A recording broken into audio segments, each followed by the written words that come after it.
Alrighty, guys. So I did not do a good job holding up on my promise. Work has been kind of been my crutch lately from making these type of vids, but I'm finally gonna talk about it. Let's talk about DeAndre Ayton going to the Los Angeles Lakers.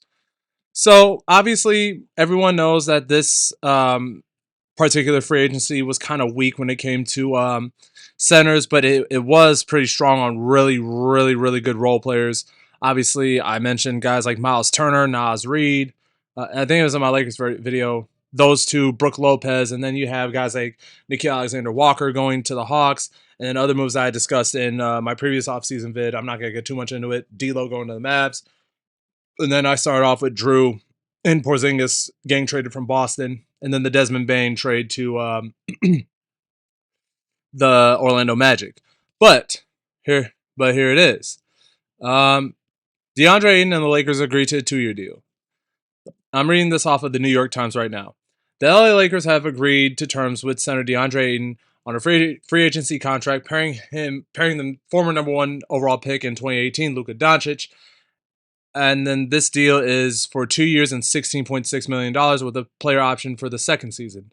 The Lakers will only pay him $8.1 million, the remainder of the mid-level exception after accounting for free agent Jake LaRavia's salary. So right now, the thing about this DeAndre Ayton deal, man, as a Laker fan, I don't love it, but at the same time, I don't hate it because I did say in my offseason vid, my last Laker vid, which shout out to that one heckler that said I should delete my channel. I did say that we needed a big man. That's why I said, and obviously this free agency class was kind of weak on bigs. I mean, DeAndre Ayton was our best signing, obviously, but my problem with DA and a lot of y'all that are Suns fans, I know one dude at my gym who is a big time Suns fan. He's watched DA play. Is that it's not the physical tools because DA is a very gifted center. I think everyone that watches basketball seen the type of stuff he can do. But even my man All Pro Sports Talk said this is that DeAndre Ayton's free throw attempts is so low because he shies away from contact a lot. And I think that's going to be a big issue for the Lakers because we used to have big man. Okay, Pau Gasol might have been a little soft, but at least he was not afraid to draw fouls and draw contact. And then you have guys like Dwight Howard, Anthony Davis, JaVale McGee, bigs that were not afraid to trade blows with opposing centers. Pause. And I know a lot of y'all are gonna say, "Well, look at his stats. I mean, he's 16 and 10. He has best year with CP3." Guys, think about what you just said. DeAndre Ayton is yes, for his career, he averages 16 and 10. He had his best years next to CP3. That is true. I'm not going to deny that. I'm not going to take that away from DA at all. But the thing is, how many of those points? Let me put this into context. D'Angelo Russell, when he was on the Lakers, he usually averaged 20 a game. Let me look at D'Lo's stats right now. D'Lo's stats with the Lakers in his first season back in LA. So I'm not going his first 2 years. Let's just say post LA or post trade back to the Lakers in 2022-23. D'Lo averaged 17.4. His second season, where he ran it back with the Lakers, he averaged 18 a game. And obviously, the season before, we traded him after 29 games, and then 10 he started, the next 19 off the bench. He averaged 12.4. So, yeah, D'Lo may have put up good stats. And in the playoffs with the Lakers in 2022, 2023, and 24, 2023, he averaged 13.3. Playoffs in 2024, he averaged 14.2. So, yeah, he gives you good stats. And then DA, same thing. DA in his first couple seasons with the Suns, he averaged his rookie year, he averaged 16.3. Second year, 18.2. 2021, 14.4. That one's kind of understandable because with the addition of CP3, you kind of expected that. And then 17.2, the season they won 64 games, 18 a game in his last season with Phoenix, 16.7 and 14.4. So yeah, DA is a career 16 and 10 guy, but we got to remember, in a lot of those games, DA will have good stats against bad teams. And that's not a knock on DA. But the problem there is that when it came to teams like the Bucks, and I know Giannis demolishes almost every defender he sees in front of him, and it doesn't help that Monty Williams put him in a bad position just to single him on Giannis when you could have made a wall. So it's not. I'm not gonna put this all on Da. I'm not gonna say Da was the reason they lost that final series against Milwaukee. They were overmatched because of their guard play on the boards. But I'm not gonna go get too much into that. You can go look at my series recap on the timeline, which was from like 4 or 5 years ago. But in 2021, he averaged 16 and 12. Not bad, but in the games where it had to matter the most, there were a lot of games in that playoff run where Da looked like an average center. You know what I mean? And that's my concern with Da. And then in his second playoff run with Phoenix in 2022, he averaged 18, which is cool, but he only averaged 9 rebounds. So I guess the rebounding stats isn't really all that bad. But the thing is, Da, if you watch the games, there were a lot of times where Da was loafing around. You know what I'm saying? Like, this dude got caught in between plays. He gives up on plays. And there was a play during that playoff run when him and the Suns faced Jokic and the Nuggets in the second round. There are a few plays where Da was just standing underneath the rim, watching Jokic get his own rebound like 5, 6 times, right? So my problem with Da was the same problem I had with D'Lo and a little bit AD too, but I think AD shows a little bit more effort and care, where it's just like Da is going to slack off hard, and I don't think that's not going to fly in LA. JJ Redick will not be happy with that. So I mean, look, because if he can call a timeout and lose his goddamn mind whenever Dalton Connect screws up on a play that was supposed to be called for him, or when Rui Hachimura is just looking around and JJ called a timeout and said, "What the F are you guys doing?" You know what I'm saying? Like, if he can do that, he's definitely going to give DeAndre Ayton a mouthful. You know what I mean? So I just hope that Da is right in this Lakers system, because again, I've never been a Da guy. I've really never been a fan of him, even though the stats say otherwise.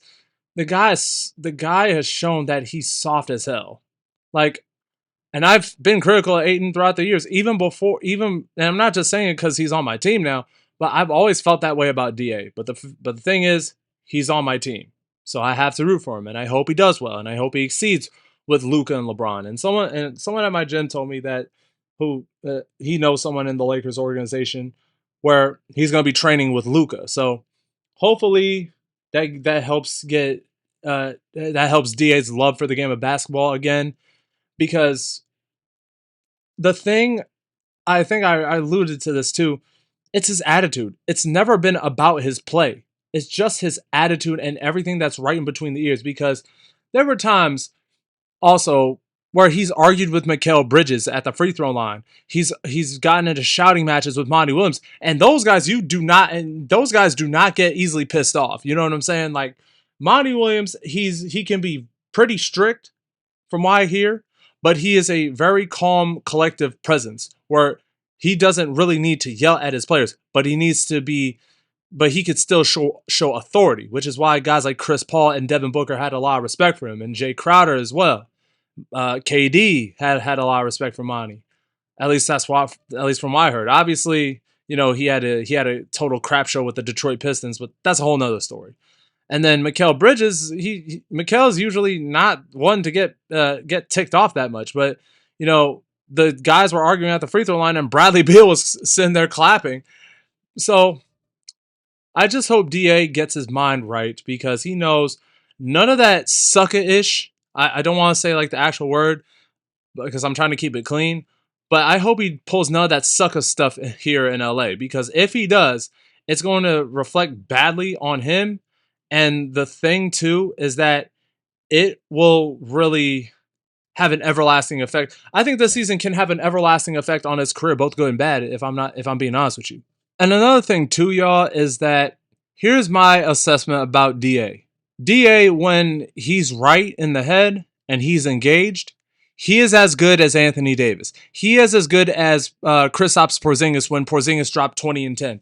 He's as good as, I don't want to say he's as good as Giannis, but he's as good as the best, as like a top big in the NBA. But more often than not, he's no better than a guy like Miles Turner. And I've said my complaints about Miles Turner in my Pacers vid and in my series recap vids when I was covering the finals, right?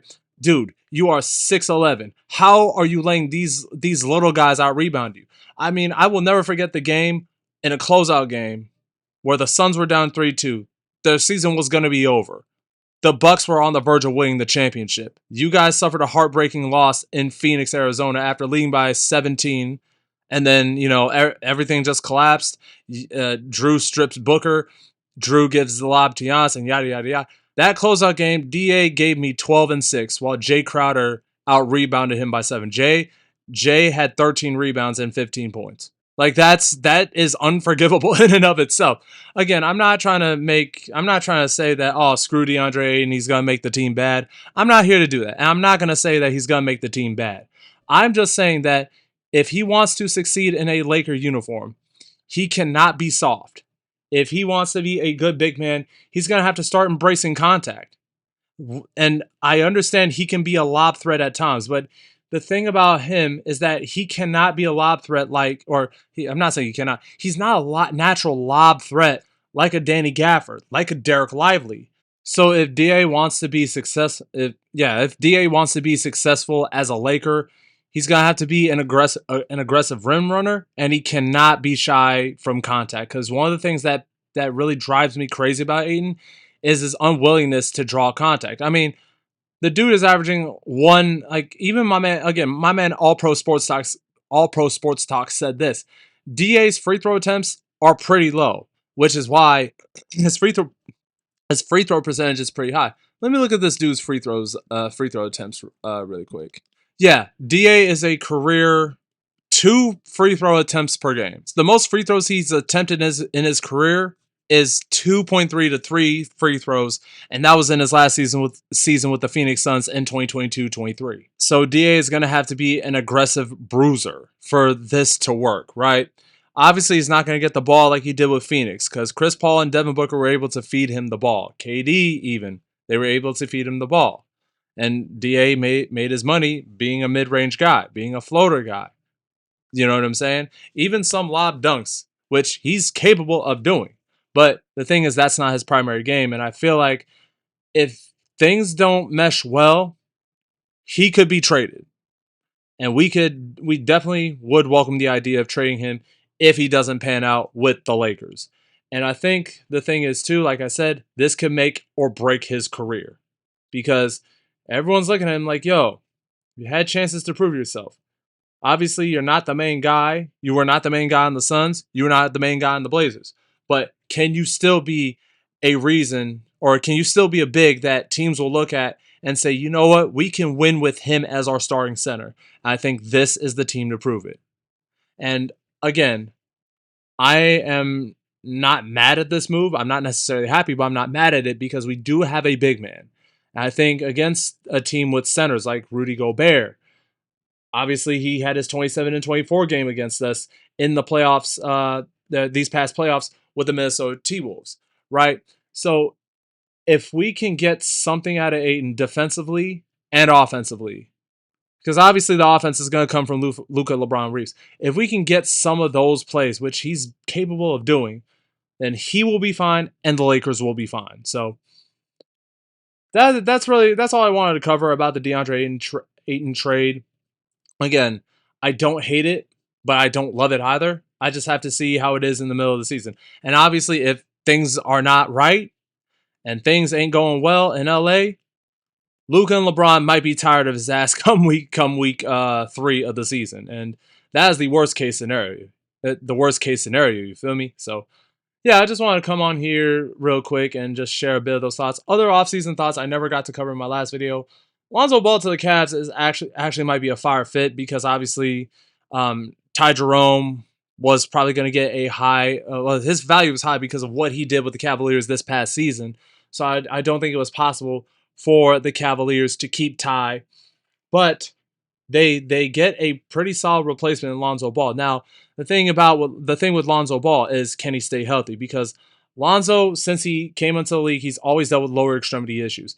The dude has been out for 2 straight seasons because of a knee transplant. He wasn't able to play until the 2024-25 season. The last time I saw Lonzo Ball play, Tyrese Halliburton was on the Kings. DeMar DeRozan was his teammate. De'Aaron Fox was on the Kings. Jordan Poole was still on the Warriors. Marcus Smart was still on the Celtics. Drew Holiday was on the Bucks. Yeah, Drew Holiday and Middleton were on the Bucks.